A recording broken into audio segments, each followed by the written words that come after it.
My work when I go into schools and my work when I'm working with people with HIV, I do a lot of retreats and I do a lot of work working with students that are coming, that are either college age or high school age. And I do this work where we encourage us to just tell one another stories. And what I do and what I'll do here today is I just tell my story and I encourage them to do the same. And I talk about that the journey of coming to love and accept oneself is not only a journey of this gay person, but it's the journey, I think you would agree, of every single human being on this planet. We have to come to love and accept ourselves. And I think we need to do that because it's when we love and accept ourselves that we recognize. That's so nice. I love it when people are like nodding. It's like going to church and yeah, preach. So, right? So when we come to terms with loving and accepting ourselves, it's when we understand that we have a contribution to make. So I want to play this video that was the basis for, in 1980, when I was coming out of the closet, and I was this young gay Catholic kid, and I came from Boston College and came out to San Francisco to come out of the closet. My first boyfriend was talking to me about internalized homophobia and needing to love and accept myself and to fully come out of the closet. I want to play this video from Harvey Milk that was the basis of this work that we were doing together.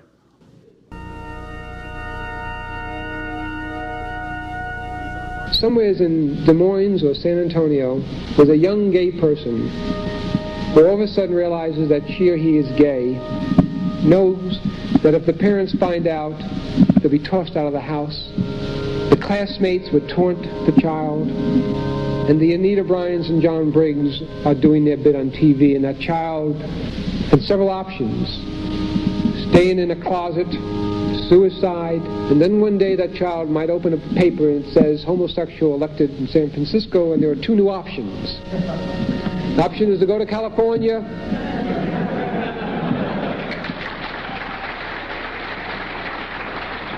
and stay in San Antonio and fight. 2 days after I was elected, I got a phone call, and the voice was quite young.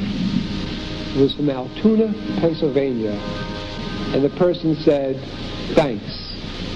And you've got to elect gay people so that that young child and the thousands upon thousands like that child know that there's hope for a better world. There's hope for a better tomorrow. Without hope, not only gays, but those blacks and the Asians, and the disabled, the seniors, the us's, without hope, the us's give up. I know that you cannot live on hope alone, but without it, life is not worth living. And you've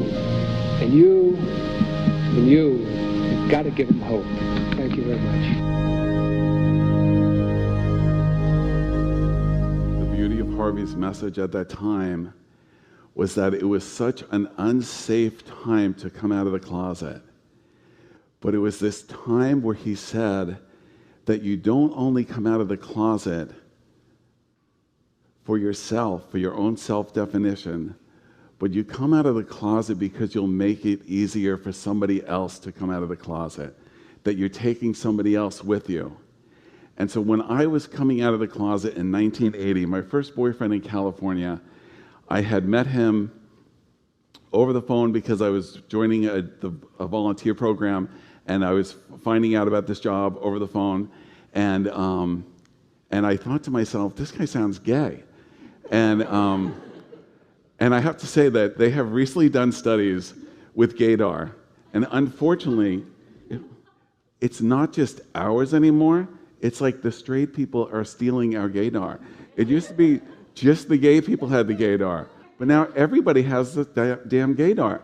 So they did a study with gaydar where they recorded people's voices and they had people listen to the voices.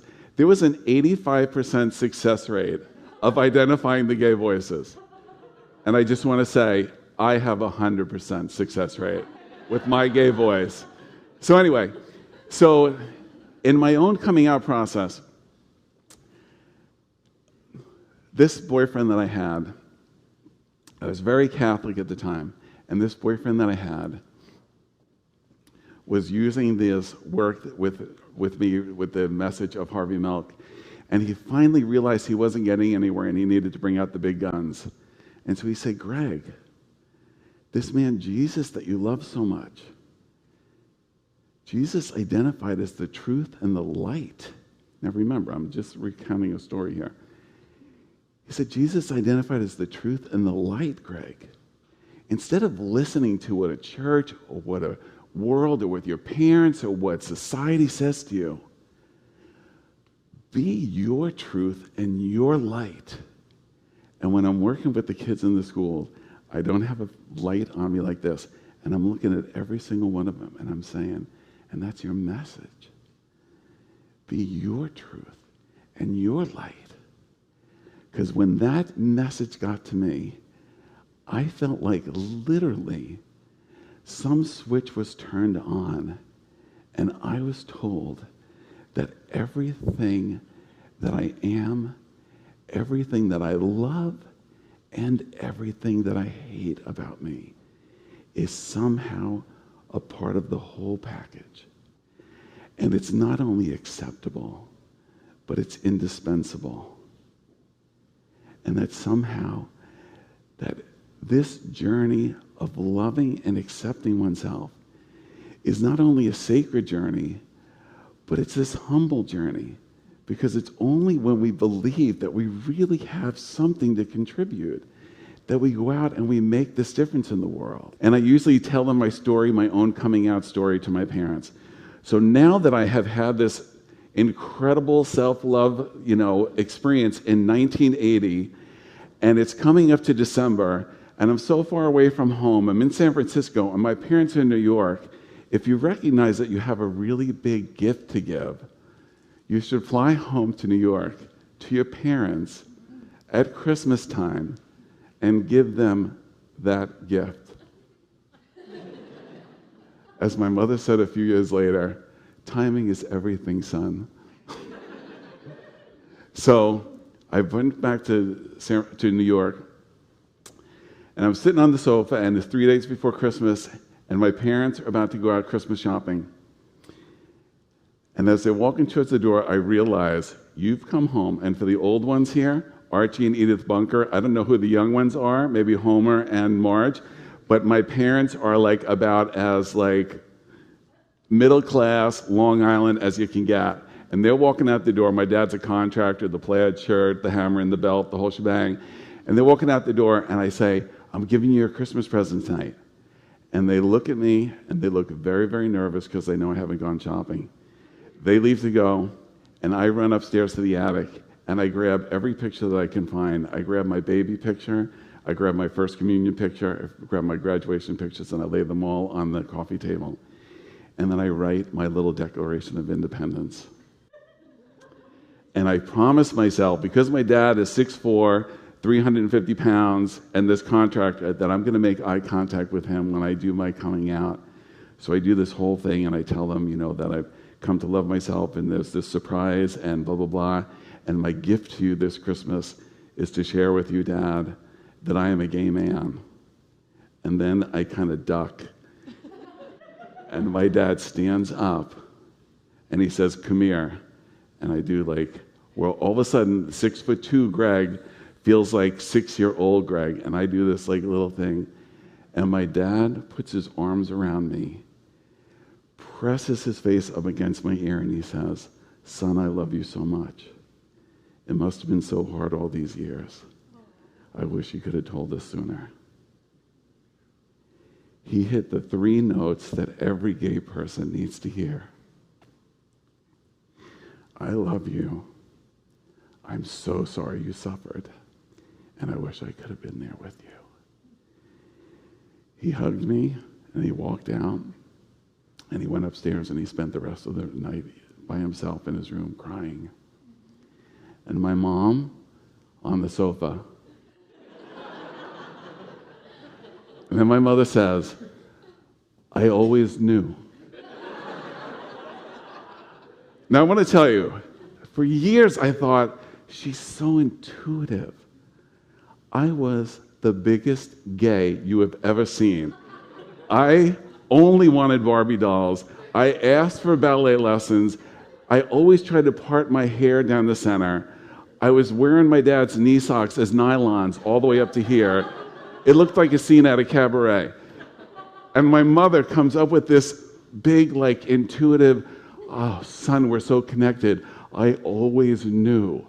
And I thought, a rock knew I was gay. Everybody knew I was gay.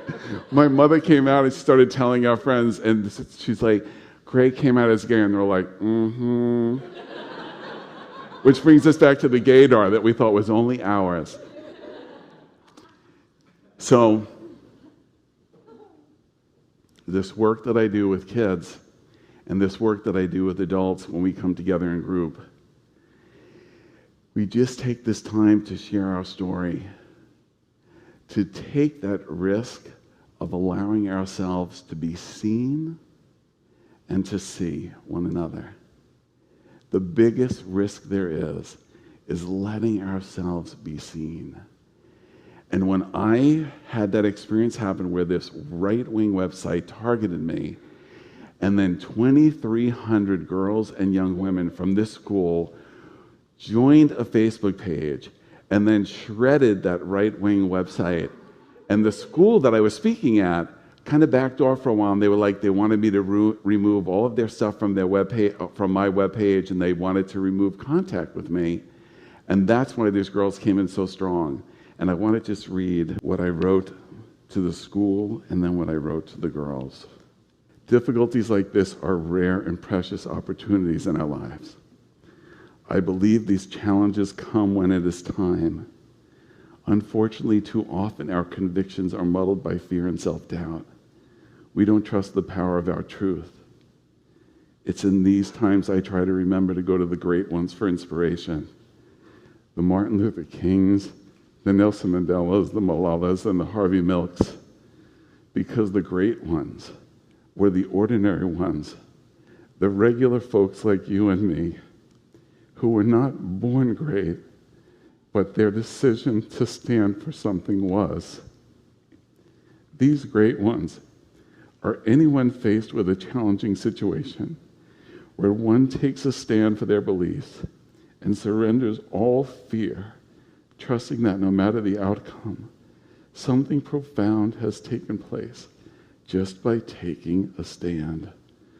The truth has won every time we refuse to give in to fear. The smallest of stands is great. It's these moments that give us a clear idea of who we are and what we have been sent here to do. Thank you for taking a stand for me. Thank you.